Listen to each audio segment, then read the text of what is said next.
But anyways, we might as well talk about another race, a race that's been dominated by South Americans in recent time, and now a North American won it. Yes, Mexico is in North America.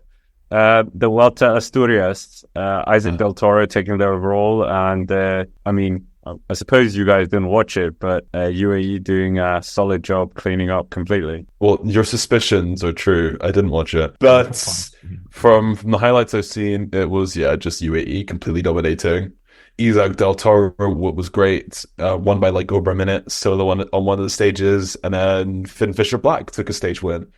Which I think is funny that UAE brought like a World Tour level start list to this not very World Tour level event. But looking at the rest of the top 10, a guy from Eric Antonio Fagundes of Burgos Beash from Uruguay finished in third place. He's not a guy who would sort of be contending for a World Tour level. Oh, actually, I say that. He did finish second at the Tour of Qinghai Lake. I shouldn't really poo-poo that too much. Put some respect on it. Have you not heard that race? But, it's cool to see Isaac Del Toro like really punch through. He is the real deal, and there have been so many youngsters who just sort of like fade into the abyss at UAE. But I think he's really pushed some boundaries this year, and he's really thrown his name out there as a real contender. Also, put on top of this, last week in the race we didn't talk about, the Giro della Romagna, he finished in 6th place there as well. So I'm really impressed by this kid, and I'm expecting some big results soon. Rumour has it he might make it onto the Vuelta this year. It's not certain, but it is potentially a possibility. Well, they'll probably do better than a user, because a user apparently just capitulates 7Ks into a climb. It's strange he's done this a number of times now, I use on these stage races, but maybe because he's like, oh, UAE, we have other cards to play. They have Adam Yates and all those guys, but all in Asturias, apparently. Yeah, well, Rafa Majka is tuning up for the Giro as well. He finished second place overall. But for Isaac Del Toro, look at his palmares this year. He was in Asturias, finished, in first, second, and third, and then won the overall classification. Finished 6th in Romagna, finished inside the top 10 at Basque Country, top 10 at top 5 at Tirreno. Made a really big mark at both San Remo and Strada Bianca. Was right up there in the Tour Down Under with a stage win. It's a fantastic debut for a man who's only 20 years old. He is phenomenal. I'm so excited to see where Del Toro is going to go. And the news came out about a certain contract extension. He's going to be staying with the team until 2029. That's 5 years in the future. Isn't that mad? Yeah. I was literally just going to say that. I think I was just trying to remember if this was the week where the news broke that he got his contract. And yeah, it is.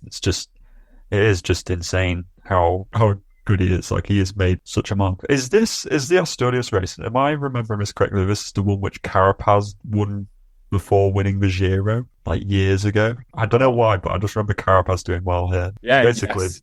Yeah, it's the Americas. All the Americas just love this race.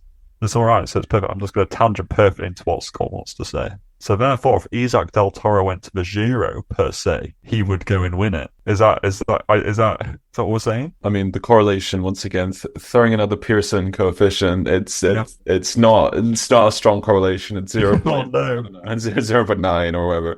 I can't even remember from my stats days if that's good or bad. But also on that Carapaz podium, let's put some respect on the third place finisher, Gazprom's Sasha Vlasov, who would go on to a podium of monument the year later. We're talking about Isaac Del Toro. Stop trying to hijack it for Vlasov. We know you want to get Vlasov into every single conversation. Vlasov. Surprised you don't have a t-shirt. There's no picture frame of Vlasov. That's quite disappointing. That is true. Maybe, I don't know, once... He's not quite there. They're like, what did Bettiol do to get one? And not I got Bettiol. There's Peter Sagan with the Pope. Don't forget that one. I've got Veliko Stojnic on my bedside table, and Pogacar and Evenepoel are behind me. But no Vlasov. Yeah, no Vlasov. Sorry, Sasha, if you're watching, Izvinite. I will sort this out. But I mean, would you not take him to the Giro? Because he's in such great form. I would. Because, they lost J-Vine and they replaced him with Vergelagen or something. Like, they've got 4 rouleurs, and I just don't think it's necessary. They've got Micah and Groschark, and there is their mountain support. Bjerg is like a very much utility pick, can kind of do everything. Yeah, like, why not put Del Toro in there? It seems like they've just put in a pretty half-assed team anyway. You may as well put somebody exciting, like, alongside Pogacar. No, Grosjean is going to be insane. Grosjean is going to be so good at the Giro. Come back to this video in a couple weeks' time. I feel like Felix Grosjean, he was good in the time trial at Romandie. I have complete faith that Felix Grosjean is going to go big. He was fantastic last year at Paris-Nice, was decent on some of the mountain stages at the Tour de France. I'm all aboard the choo-choo Felix Grosjean hype train. This is the Grand Tour. He made his name. Back in 2017, when he was riding for CCC Sprande Polkowice. I feel like the way UAE are going to play this is that they're going to proper smash the first week, and then they're just going to play it passive because they want to keep things chill for Poggy going to the Tour as well. Don't want to make him too fatigued. They'll just be very reactive to stuff. So in the final 2 weeks or whatever, just let breakaways go all the time. Why not? As long as they're not a threat. So if that's the case, yeah, like Groschark and Mike, they're all going to be really crucial in that first week in setting Poggy up. But you're going to probably have a second and third week where you're going to have ample opportunity for breakaways, and you're just going to have like 4 rouleurs around Poggy. Like, it would make sense, like, in an era where we seem to have increasingly young people at Grand Tours. Del Toro's clearly in good form. I would like to see him there. Obviously, I realise that as a 20-year-old, he's had quite a busy schedule so far this year. But I would like to see him in a kind of non-realistic, he's not fatigued, perfectly prepped and state. Because then Poggy can just sit and be like, chilling. Del Toro can bin like 20 minutes of the first, like half of a race. Go in a breakaway. It'd be so much fun. Yeah, were you saying no? You don't want Isaac Del Toro? I mean, selfishly, yeah, I think it'll be fun, but I think in terms of his own career, maybe do the Vuelta instead.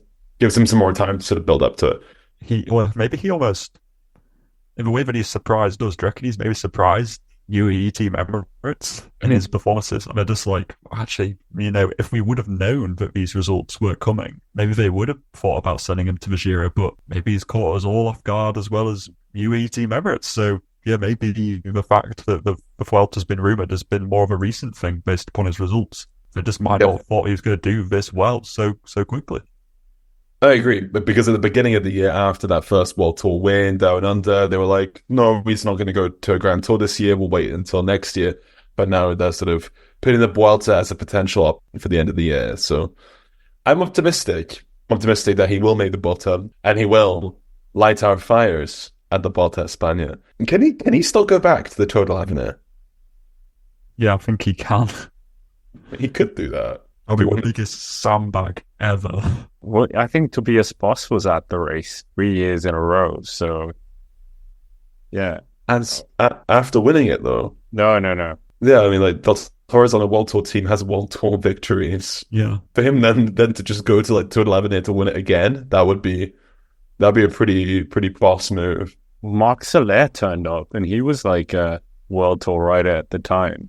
Yeah, still young enough, but I mean, we could go on with that. There should be a cutoff with the Tour de l'Avenir. Something like, if you're on an established team, there should be no... Yeah.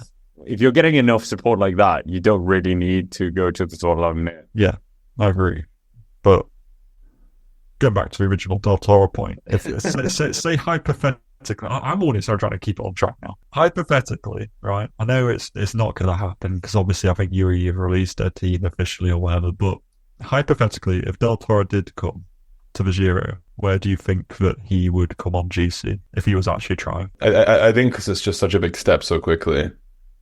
But I think he'd definitely be influential on mountain stages. He'd be up there, and I think he'd try to go for a win. But I don't think he'd crack the top 10, not yet. I think he'll take some more time because he's only been riding at this top level for a couple of months now. The Grand Tour is such a big sort of step in that direction. Whereas like Ayuso had a couple of World Tour races in his legs, had the whole year to prepare for it, then went up, even had a half season as well before that when he was riding with UAE in smaller races, Outerbrook similarly had 2 years in the World Tour level, then went to the Vuelta and got a top 10 at about the similar age. So for me, I think he wouldn't quite have got a top 10. Yeah. Do you disagree?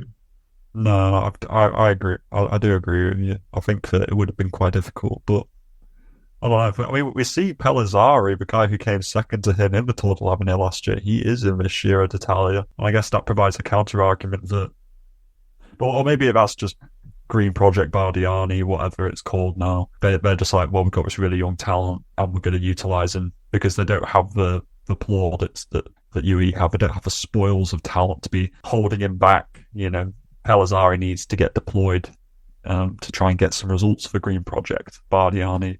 Whereas Del Toro, they can afford to mature in like a fine wine, whiskey, cheese, whatever your kind of favourite thing is that matures over time. Vinegar, I don't know, that might not be the best thing, but I think that matures over time.